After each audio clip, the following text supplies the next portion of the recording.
Sa gitna ng patuloy na pagtaas ng presyo ni Bitcoin na ngayon ay nasa all-time high na $94,000, isang malaking mungkahi ang inilabas nitong si Ginoong Anthony Pompliano, isang kilalang Bitcoin advocate. Ayon po sa kanya, dapat umanong maglaan ang gobyerno ng US ng $250 billion para bilhin ang Bitcoin bilang bahagi ng tinatawag na Bitcoin Strategic Reserve. Pero ano nga ba ang layunin ng plano na ito? Kaya paano makakaapekto ito sa global economy at para sa atin bilang mga investors ni Bitcoin? Kaya ayan po ang siyang ating pag-uusapan sa video na ito. Pero bago po tayo magpatuloy ay nais ko lamang po munang bigyang linaw ang aking disclaimer kung saan ang nilalaman po ng video na ito ay hindi po ito isang financial advice. For education and information purposes lamang po ang layunin nito. Ayan, ano ang Bitcoin Strategic Reserve at bakit po ito mahalaga? Ang Bitcoin Strategic Reserve ay isa po itong ideya kung saan ay gagamit ang isang bansa ng Bitcoin bilang bahagi ng kanilang national reserves, katulad po ng ginto o foreign currencies.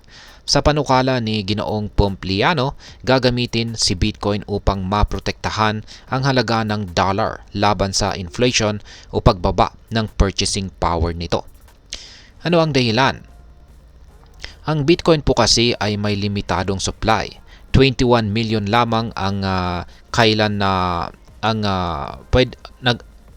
21 million lamang po ang meron or ang supply nito. Dahil dito ay naniniwala po itong si Ginoong Pompliano na ito ay isang mahusay na hedge laban po sa currency debasement. Ibig sabihin, habang dumarami ang supply ng dollar sa market, nananatiling matatag at tumataas ang value ni Bitcoin dahil sa kakulangan nito. Ngayon, scarcity. Ngayon ay paano naman po magiging largest Bitcoin holder ang United States?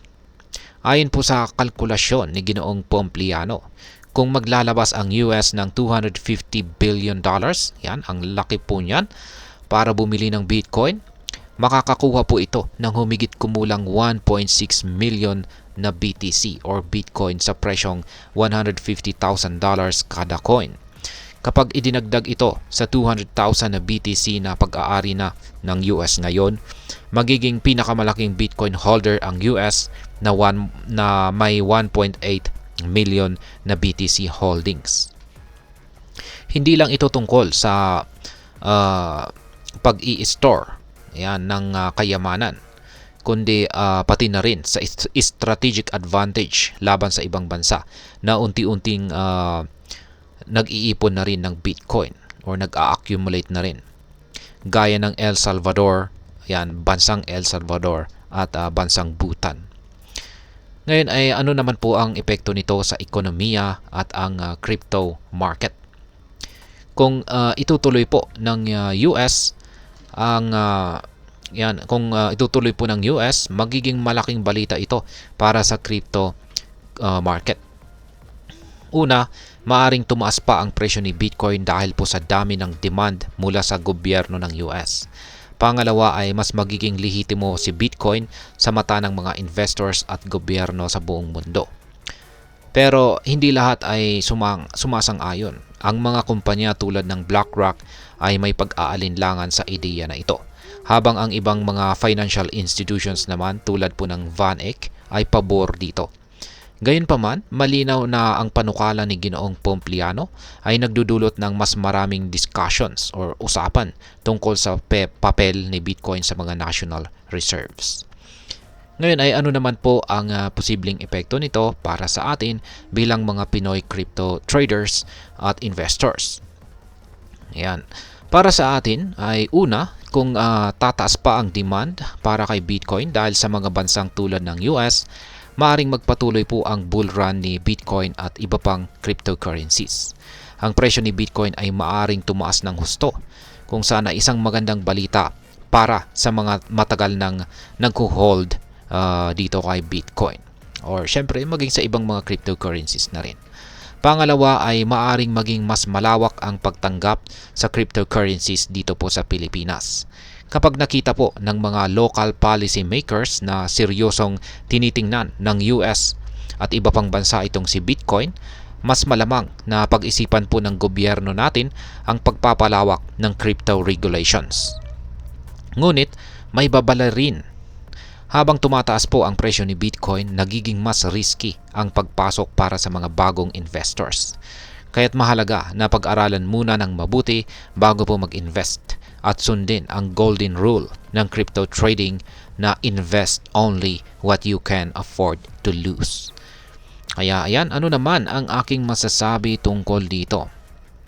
Sa aking palagay, ang ideya po nitong si Ginoong Pompliano ay isang matapang na hakbang upang gawing future-proof ang ekonomiya ng US. Ngunit, hindi ito simpleng solusyon. Ang pag-imprinta ng $250 billion ay maaring magdulot po ito ng hyperinflation kung hindi maingat na gagawin. Para sa mga crypto traders, ito'y isang paalala na si Bitcoin ay patuloy na nagiging mahalagang asset sa global economy. Sa kabila po ng risk, ang potensyal na kita ay hindi matatawaran, lalo na kung maayos ang iyong research at strategy. Kaya, ayan po mga crypto, ang ideya ng Bitcoin bilang bahagi ng national reserves ay isang revolutionary na konsepto. Sa pagtaas ng presyo nito at pagtanggap ng mga pandaigdigang leader, handa na bang sumabay ang Pilipinas sa ganitong hakbang? Ayan, mag-comment po at ibahagi ang inyong opinion sa ibaba. At ayan, hanggang dito na lamang po tayo sa video na ito mga ka-crypto. Sana po ay inyong nagustuhan ang aking paliwanag sa video na ito. Kung inyo po itong nagustuhan, paki-click lamang po ang like button nito. Marami pong salamat sa panonood. Ingat po tayo lagi at God bless po sa ating lahat.